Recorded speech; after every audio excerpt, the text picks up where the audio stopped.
अस्सलाम वालेकुम स्टूडेंट्स, मैं हूं शाकिर हुसैन, आपका फिज़िक्स टीचर। डियर स्टूडेंट्स, इस लेक्चर में हम मिसाल नंबर 4.1 और एक इम्पॉर्टेंट लॉन्ग क्वेश्चन जो कि रेजोल्यूशन ऑफ फोर्सेस से मुताल्लिक है उसको डिस्कस करेंगे। इसको डिटेल से डिस्कस करने के लिए आइए चलते हैं लाइट बोर्ड की तरफ। स्टूडेंट्स, मिसाल नंबर 4.1 शुरू करते हैं। इसमें कहा जा रहा है कि दी गई 3 फोर्सेस का रिजल्टेंट मालूम कीजिए। 12 न्यूटन फोर्स एक्स एक्सिस के साथ, 8 न्यूटन फोर्स एक्स एक्सिस से 45 डिग्री का जाविया बनाते हुए, जबकि 8 न्यूटन फोर्स वाई एक्सिस की जानिब है। स्टूडेंट्स, इससे पहले हमने हेड टू टेल रूल से वेक्टर्स को ड्रा करना सीखा था। तो इस लेक्चर में ये चूंकि मिसाल नंबर 4.1 है, तो इसमें हमने उसी तरीका को इस्तेमाल करना है और उसे इस्तेमाल करके हमने रिजल्टेंट फोर्स निकालनी है। तो स्टूडेंट्स, सबसे पहले हमने क्या काम करना है? सबसे पहले हमने स्केल मुंतखब करना होता है और स्केल मुंतखब करने के बाद हमने जो फोर्सेस हमें दी हुई हैं उनकी मुंतखब लाइनें ड्रा करनी होती हैं। तो आइए सबसे पहले हम स्केल मुंतखब करते हैं। इसको हल करने के लिए यहाँ मैं हल लिखता हूँ और स्केल मुंतखब करते हैं। स्टूडेंट्स, स्केल क्या हमने लेना है? स्केल आप इस तरह से फर्ज कर लें कि आप 1 सेंटीमीटर बराबर ले रहे हैं 2 न्यूटन के। 1 सेंटीमीटर कितनी कितनी फोर्स होगी? 2 न्यूटन फोर्स होगी। अब हमारे पास 3 फोर्सेस हैं यहाँ पर। एक है 12 न्यूटन फोर्स, एक है 8 न्यूटन फोर्स और तीसरी फोर्स भी 8 न्यूटन ही है। तो फर्ज कर लेते हैं कि पहली फोर्स जो है 12 न्यूटन, इसको हम नाम दे देते हैं F1 का। और F1 कितनी है स्टूडेंट्स? F1 है 12 न्यूटन। और 12 न्यूटन फोर्स किसके साथ है? एक्स एक्सिस के साथ। तो यहां मैं लिख देता हूं ब्रैकेट में एक्स एक्सिस के साथ।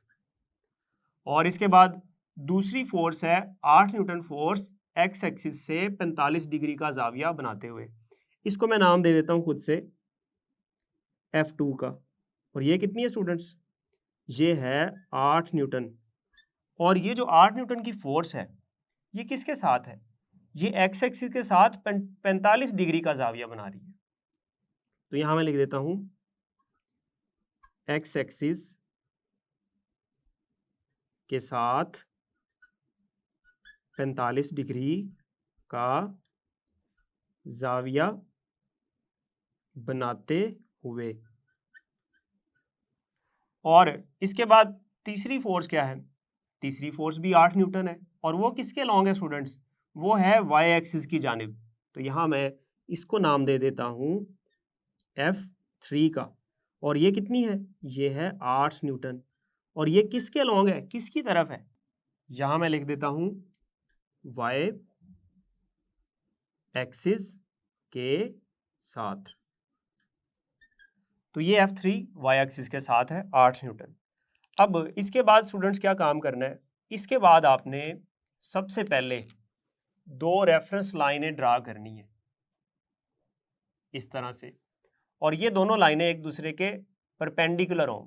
देखिए, इसको हम कहते हैं एक्स एक्सिस और इसको हम कहते हैं वाई एक्सिस। इसको एक्स प्राइम, इस साइड को, यहाँ जहाँ पर ये दोनों लाइनें मिल रही हैं, इससे बाईं जानिब को एक्स प्राइम और इससे नीचे वाला जो हिस्सा है इसको हम वाई प्राइम कहते हैं। अब स्टूडेंट्स, पहली जो फोर्स है वो है 12 न्यूटन एक्स एक्सिस के साथ। तो यहाँ मैं एक 12 न्यूटन फोर्स अगर मैंने ड्रा करनी है तो 12 न्यूटन का मतलब है मुझे कितनी लाइन लगानी पड़ेगी। यहाँ देखिए, स्केल हमारा है कि 2 न्यूटन है 1 सेंटीमीटर। तो 12 न्यूटन कितना होगा स्टूडेंट्स? 12 को 2 पे तकसीम करें तो ये आ जाएगा 6 सेंटीमीटर। इसका मतलब हुआ मैंने 6 सेंटीमीटर की एक लाइन एक्स एक्सिस के लॉन्ग ड्रा करनी है जो कि F1 को जाहिर करेगी। तो यहाँ स्टूडेंट्स मैं एक लाइन ड्रा कर देता हूँ एक्स एक्सिस के लॉन्ग। और याद रहे ये लाइन कितनी है? मैंने तो अंदाजे से लगाई है, आपने स्केल के साथ 6 सेंटीमीटर की लाइन लगानी है। और ये कौन सी लाइन है? ये F1 है। इसके बाद स्टूडेंट्स दूसरी जो फोर्स है F2, वो है 8 न्यूटन। तो ये कितनी सेंटीमीटर की लाइन बनेगी? ये बनेगी 4 सेंटीमीटर। और चूंकि 45 डिग्री है तो आप समझते हैं कि 45 डिग्री यहाँ बनेगा। ये टोटल एंगल कितना होता है? ये 90 डिग्री। तो 45 डिग्री इस 90 का क्या होगा? हाफ होगा। तो यहाँ F2 में ड्रा कर देता हूं कुछ इस तरह से। अब ये जो लाइन है स्टूडेंट्स, ये 4 सेंटीमीटर है। यहाँ मैं लिख देता हूं F2, और ये 4 सेंटीमीटर की लाइन आपने लेनी है। और इसी तरह से जो F3 है वो 8 न्यूटन है, और वो किसके लॉन्ग है? वो y एक्सिस के साथ है। तो आप F3 y एक्सिस ये होता है स्टूडेंट्स। तो आपने एक सीधी अमूदी लाइन लगानी है जो कि कितनी हो? 4 सेंटीमीटर की हो। तो ये भी आपने 4 सेंटीमीटर की लाइन लगा दी, इसको हमने नाम दे दिया F3 का। अब स्टूडेंट्स ये हमने नुमाइंदा लाइनें लगा ली। अब इनको हेड टू टेल रूल की मदद से हमने ऐड करना है, जमा करना है। तो सबसे पहले F1 को ड्रा करते हैं। तो यहाँ देखिएगा, सबसे पहले आपने F1 यानी कि 6 सेंटीमीटर की लाइन लगा दी। F1 के बाद F2 आपने ड्रा करनी है। तो स्टूडेंट्स F2 की जो टेल है वो पहले वेक्टर के हेड के साथ आपने मिला देनी है। अब इसको, ये यहाँ है ना, इसको ऐसे लगा देंगे। ये आ गई स्टूडेंट्स हमारे पास F2। अब स्टूडेंट्स तीसरी लाइन कौन सी है? ये है F3। अब इसको, तीसरी लाइन की टेल को दूसरे वेक्टर के हेड के साथ मिला दें। अब इसको आपने इसके साथ मिला देना है, और ये देखिएगा ये बिल्कुल सीधा ऊपर लाइन है।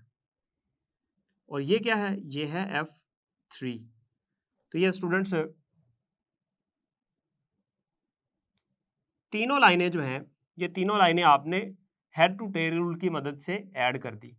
अब इसके बाद जो आखिरी बात है वो है इनका रिजल्टेंट क्या होगा। तो इनका रिजल्टेंट निकालने के लिए हम पहले वेक्टर की टेल और आखिरी वेक्टर के हेड को मिला देंगे।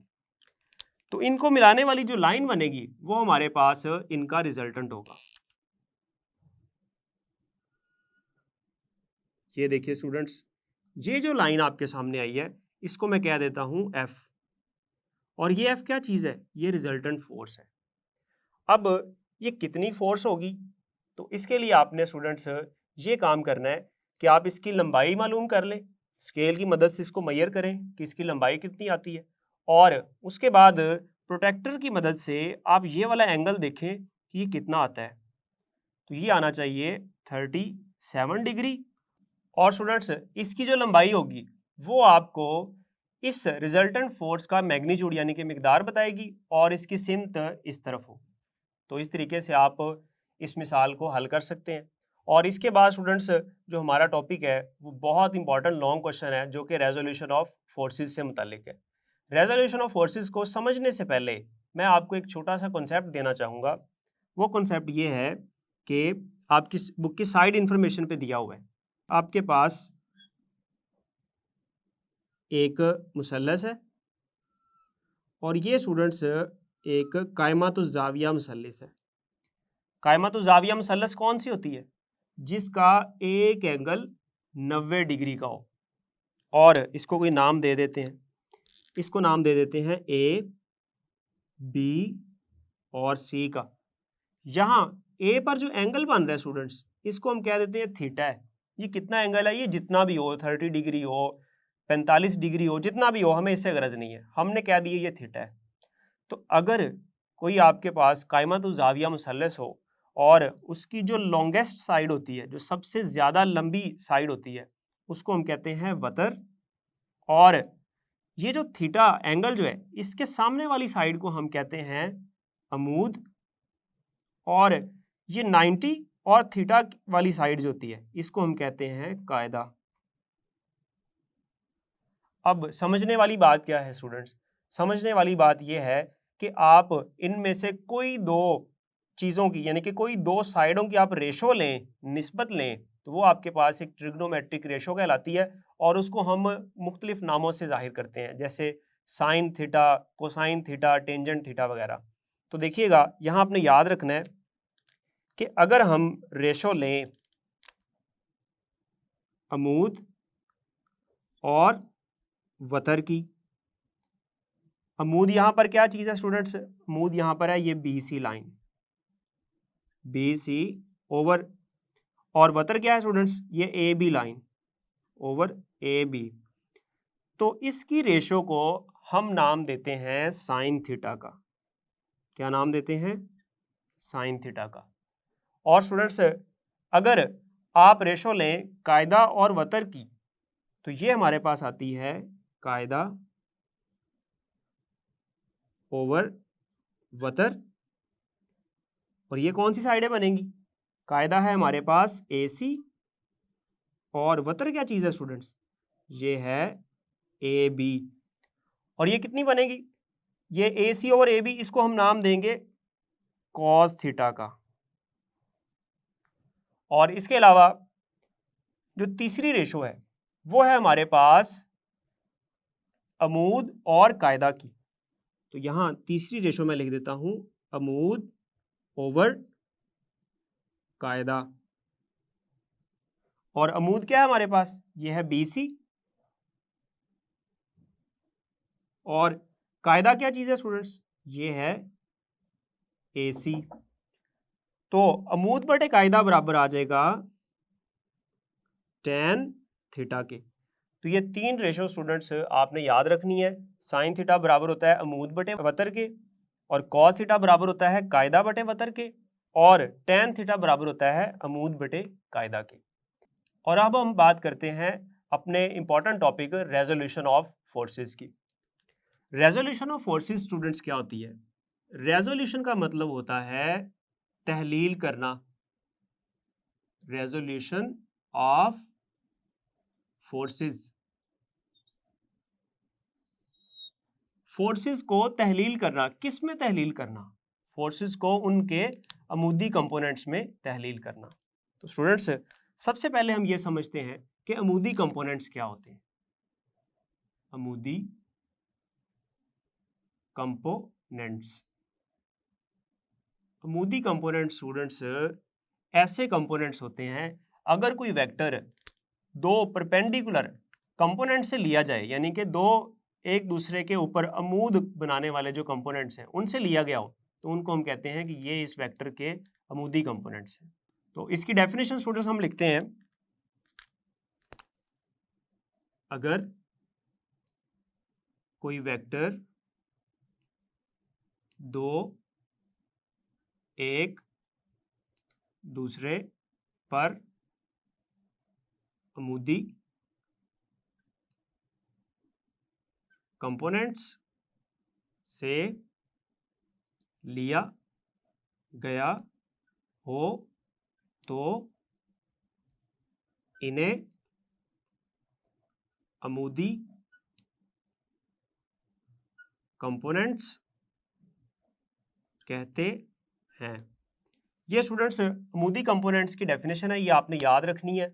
और अब हम बात करते हैं रेजोल्यूशन ऑफ फोर्सेस की क्या डेफिनेशन है। तो यहाँ मैं हेडिंग दे देता हूँ तारीफ की। ये किसकी तारीफ है स्टूडेंट्स? ये मैं तारीफ करने जा रहा हूँ रेजोल्यूशन ऑफ फोर्सेस की। तो रेजोल्यूशन ऑफ फोर्सेस क्या होती है? अगर हम किसी फोर्स को दो अमूदी कंपोनेंट्स में तहलील कर दें तो इसको हम क्या नाम देते हैं? इसको हम नाम देते हैं रेजोल्यूशन ऑफ फोर्स का। इसकी डेफिनेशन होगी स्टूडेंट्स, किसी फोर्स को उसके अमूदी कंपोनेंट्स में तहलील करना रेजोल्यूशन ऑफ फोर्स कहलाता है। तो ये स्टूडेंट्स रेजोल्यूशन ऑफ फोर्स की डेफिनेशन है। अब हम इसकी वजाहत करते हैं। तो वजाहत के लिए स्टूडेंट्स फर्ज कर लें कि हमारे पास कोई वेक्टर है, ये मैंने एक्स लाइन बना दी और ये वाई लाइन बना दी। यहाँ हमारे पास कोई वेक्टर है जो कि एक्स एक्सिस के साथ कोई जाविया थीटा बना रहा है, ये कितना जाविया है, जितना मर्जी हो, और इसको हम कह देते हैं एफ, ये कोई फोर्स एफ है स्टूडेंट्स। अब देखिएगा स्टूडेंट्स, मैं आपको एक मिसाल देता हूँ, ये मेरे पास मार्कर है, अगर मैं इसको यहाँ से ऐसे फोर्स लगाऊं, ये एक्स एक्सिस है और ये क्या है, वाई एक्सिस। आप मुझे बताएं ये जो मार्कर है ये किस तरफ जा रहा है, ये एक्स की सिमत में जा रहा है या वाई की सिमत में? तो आपका जवाब होगा स्टूडेंट्स ये एक्स की सिमत में भी जा रहा है और ऊपर यानी कि वाई की सिमत में भी जा रहा है। इसका मतलब हुआ इस मार्कर को मैं जो फोर्स लगा रहा हूं उसके दो हिस्से हो रहे हैं। कौन से दो हिस्से? एक वो हिस्सा जो इसको एक्स की सिमत में ले जा रहा है और दूसरा वो हिस्सा जो इसको वाई यानी कि ऊपर वाई की सिमत में ले जा रहा है। तो इसका मतलब हुआ इस फोर्स के दो हिस्से हैं, दो कंपोनेंट्स हैं स्टूडेंट्स। वो कौन से कंपोनेंट्स हैं? एक वो वाला कंपोनेंट जो इसको एक्स की सिमत में ले जा रहा है और दूसरा वो वाला कंपोनेंट जो इसको वाई की सिमत में ले जा रहा है। तो यहाँ पर वो कंपोनेंट हम कैसे निकाल सकते हैं? तो उसके लिए स्टूडेंट्स आप यहाँ से एक अमूद लगाया एक्स एक्सिस के ऊपर, इसको कोई नाम दे देते हैं, इसको ओ नाम दे देते हैं और इसको ए नाम दे देते हैं। तो आपने ए से एक्स के ऊपर एक अमूद लगाया और इसको कोई नाम दे दें, इसको बी का नाम दे देते हैं। ये जो लाइन आपके पास आई है स्टूडेंट्स, ये लाइन ये देखें ये वाई को रिप्रेजेंट कर रही है, वाई की तरफ है, ठीक है। तो ये क्या होगा, ये इस फोर्स का वो वाला कंपोनेंट है जो वाई की तरफ लग रहा था, और यहाँ से ये वाली जो लाइन है स्टूडेंट्स, ये वाला वो कंपोनेंट होगा जो एक्स की सिमत में लग रहा है, ठीक है। यहाँ पर स्टूडेंट्स वाई की सिमत में लगने वाले कंपोनेंट को नाम दे देता हूँ मैं एफ वाई का, और एक्स की सिमत में लगने वाले कंपोनेंट को नाम दे देता हूँ एफ एक्स का। अब यहाँ से स्टूडेंट्स अगर आप देखें तो ये जो एफ एक्स है और एफ वाई है ये दोनों by head to tail rule add नहीं हो रहे, हेड टू टेल रूल की मदद से इनको ऐड किया जा रहा हो जैसे, और इनका रिजल्टेंट क्या आ रहा है, ये एफ आ रहा है। इस डायग्राम की मदद से हम स्टूडेंट्स ये लिख सकते हैं हेड टू टेल के मुताबिक ओ ए बराबर होगा ओ बी जमा ये बी ए, इसको आप ए बी भी कह सकते हैं, बी ए भी कह सकते हैं। तो अब यहां पर स्टूडेंट्स ओ ए किसको जाहिर कर रहा है, ओ ए जाहिर कर रहा है एफ को, और ओ बी किसको जाहिर कर रहा है, ओ बी जाहिर कर रहा है एफ एक्स को, जमा बी ए किसको जाहिर कर रहा है स्टूडेंट्स, ये जाहिर कर रहा है एफ वाई को। अब यहां पर स्टूडेंट्स हमें ये पता चला कि फोर्स जो है वो बराबर होती है किसके, उसके जो दो कंपोनेंट्स हैं एफ एक्स और एफ वाई, उन दोनों के मजमुआ के, ठीक है। अब स्टूडेंट्स इस फोर्स से अगर आपने एक्स कंपोनेंट और वाई कंपोनेंट को निकालना हो तो आप कैसे निकाल सकते हैं? तो इसके लिए सबसे पहले मैं लिखता हूं एक्स कंपोनेंट,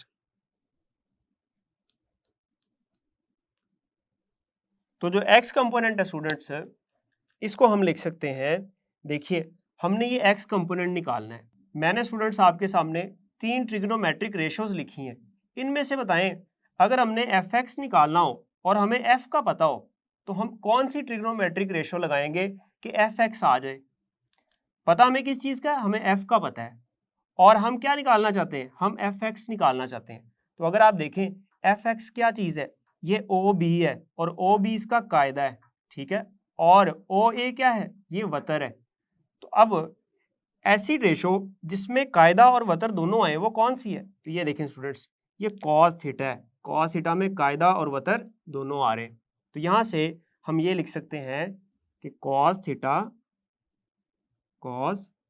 थीटा बराबर होगा कायदा बटे वतर। कायदा क्या है, ये है ओ बी ओवर, वतर क्या है स्टूडेंट्स, ये है ओ ए।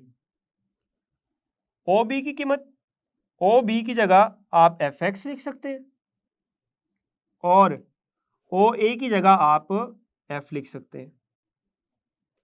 यहां से स्टूडेंट्स हमारे पास जो एफ एक्स है वो क्या आ जाएगा, वो आ जाएगा, ये देखें एफ इधर तकसीम हो रहा है, इसको बाएं तरफ ले जाके ज़रब कर दें तो ये एफ कॉस थीटा बराबर आ जाएगा एफ एक्स के। इसको आप यूं लिख सकते हैं एफ एक्स बराबर एफ कॉस थीटा। तो ये हमारे पास आ गया फोर्स का एक्स कंपोनेंट। इसके बाद है फोर्स का वाई कंपोनेंट। तो यहां मैं हेडिंग देता हूं वाई कंपोनेंट की, वाई कंपोनेंट। तो वाई कंपोनेंट निकालने के लिए ये एफ वाई हमने निकालना है स्टूडेंट्स, और हमें इस एफ का पता है, ओ ए का पता है, फोर्स का पता है, तो कैसे निकाल सकते हैं। तो स्टूडेंट्स एफ वाई जो है ये आप देख सकते हैं ये अमूद है, ठीक है, और ओ ए यानी कि एफ ये क्या चीज़ है, ये वतर है। तो अमूद और वतर वाली कौन सी रेशो इनमें से बनेगी। तो देखिए स्टूडेंट्स ये जो साइन थीटा वाली रेशो है इसमें अमूद भी आ रहा है और वतर भी आ रहा है। तो हम यहाँ पर साइन थीटा वाली रेशो को इस्तेमाल करके ये एफ वाई निकाल सकते हैं। तो यहाँ मैं लिखता हूँ साइन थीटा बराबर क्या होगा, अमूद बटे वतर। अमूद क्या है, ए बी, और वतर क्या स्टूडेंट्स, ये है ओ ए। अब इनकी वैल्यूज पुट कर दें, कीमतें दर्ज करें, तो ए बी क्या आ जाएगा स्टूडेंट्स, ए बी की जगह आ जाएगा एफ वाई, और ओ ए की जगह क्या आ जाएगा, एफ आ जाएगा। अब सिमिलरली ये एफ यहाँ तकसीम हो रहा है, इधर ज़रब करवा दें तो ये आ जाएगा एफ साइन थीटा बराबर एफ वाई के, या इसको आप एफ वाई बराबर एफ साइन थीटा भी लिख सकते हैं। ये स्टूडेंट्स क्या है, ये उस फोर्स का वाई कंपोनेंट है। अब यही हमने मालूम करना था। ये स्टूडेंट्स एक बहुत इंपॉर्टेंट क्वेश्चन आता है, लॉन्ग क्वेश्चन आता है कि आप एक फोर्स की मदद से उसके अमूदी कंपोनेंट्स को कैसे मालूम कर सकते हैं। तो इसमें हमने अमूदी कंपोनेंट्स को समझा, तारीफ इसकी की, और इसकी वजाहत में मैंने आपको ये बताया कि फोर्स कैसे निकालते हैं और उसका एक्स कंपोनेंट और वाई कंपोनेंट कैसे निकालते हैं। डियर स्टूडेंट्स इस लेक्चर में हमने मिसाल नंबर 4.1 को और एक important topic resolution of forces को डिस्कस किया, जिसमें हमने ये सीखा कि एफ एक्स और एफ वाई को कैसे निकाल सकते हैं। उम्मीद है स्टूडेंट्स आपको ये लेक्चर समझ आया होगा। अगले लेक्चर में जल्द मिलेंगे, तब तक के लिए अल्लाह हाफिज़।